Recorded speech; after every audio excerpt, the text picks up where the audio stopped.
I think the key word you pulled out there was trust. It's trust in that person that you're on with is the person they say they are. And actually, I mean, I found it with even like social media where there is like phishing going on where they're trying to find out exactly. They're asking lots of different questions and people are filling them in like, and they're giving away their apps, like all the answers they would give to like those core questions. They're just giving them away, Yeah, which is it's just crazy. it's really shocking. And to your point Mm, about being a customer support rep, I mean, it's already a pretty hard job, but you kind hmm of go into that line of work in theory that you want to help people, right? That you're a people person or you like engaging with people. You don't go into it because you want to be Sherlock Holmes, the identity detective, right? And yet every customer support call begins with this identity interrogation, right? Who are you? Is this real? Did you answer the question correctly? And Yeah, not only does it change the tone of a support conversation, it's actually not working. It's not secure. And the end user or the customer on the other end of the phone doesn't like it. The customer support rep doesn't like doing it. The outcome isn't successful. Yet we're putting so much burden on these folks to be the front lines of fraud and the protectors and guardians of accounts, and we're not giving them sufficient tools.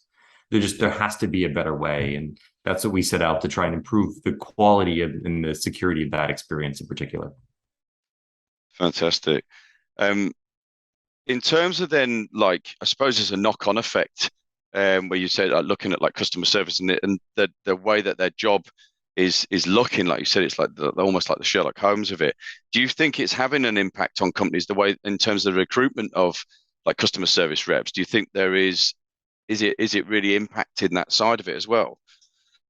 Yeah, it's funny with companies we speak to in this area have we've started talking to them about some companies in particular. How do they help use this our technology with their customers? And then they've raised the point that they have such enormous turnover of their own call center base that they need it for employees because they're hiring people so fast and they're changing over so fast that they're actually wanting to use it not only with their customers but also with their employees.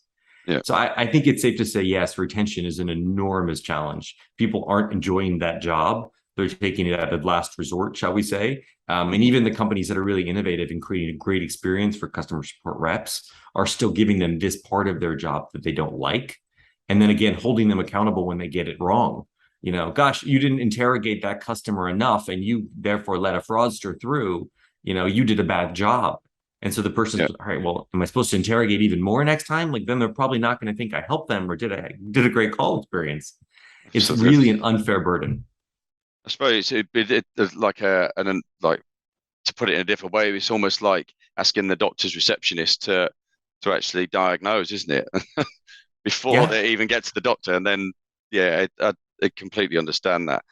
We understand the so it just seemed it's almost like a perfect storm, isn't it? Like everything's together, um, and it's just getting passed. Everything's getting passed along onto the next person to deal with, rather than actually. And then it's almost it's a matter of guesswork, really, in terms of that. Um, and so that's the gold standard in security today.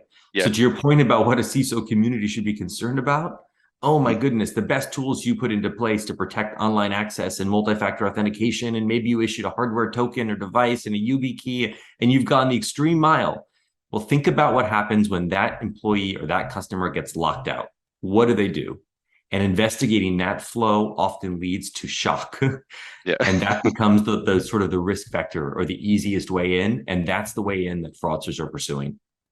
absolutely, absolutely. I mean, it's been a like really interesting to hear that.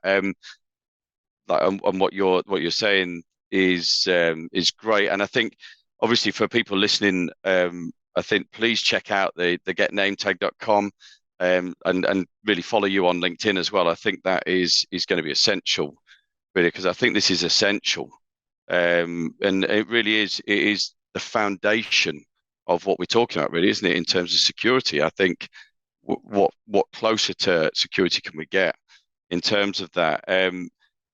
So, I mean, what we are is that passionate about building that safer, that human internet, and believing that CISOs really at the front lines of making this happen. And I think only like listening to this and moving forward with this sort of a strategy is really the only goal at the moment, really, in terms of that. Would you think? Do you agree? Is that, or am I making it too simplistic? Do you think? I think very eloquently said. And that's where we spend all of our days and nights, is how do we help companies strengthen their access controls, strengthen their identification of their users, whether they're customers or employees, whether they're when they log in or whether they reach out for support. We're really proud of what we built. We think it balances the security and the ease of use in a really slick and kind of modern way. And yeah, we love seeing it go into action. We love hearing the stories of fraud teams that were doing manual identity reviews that are now getting their time back, and of help desks and customer support teams that are getting more efficient in what they do. That's the kind of stuff and the conversations we love having.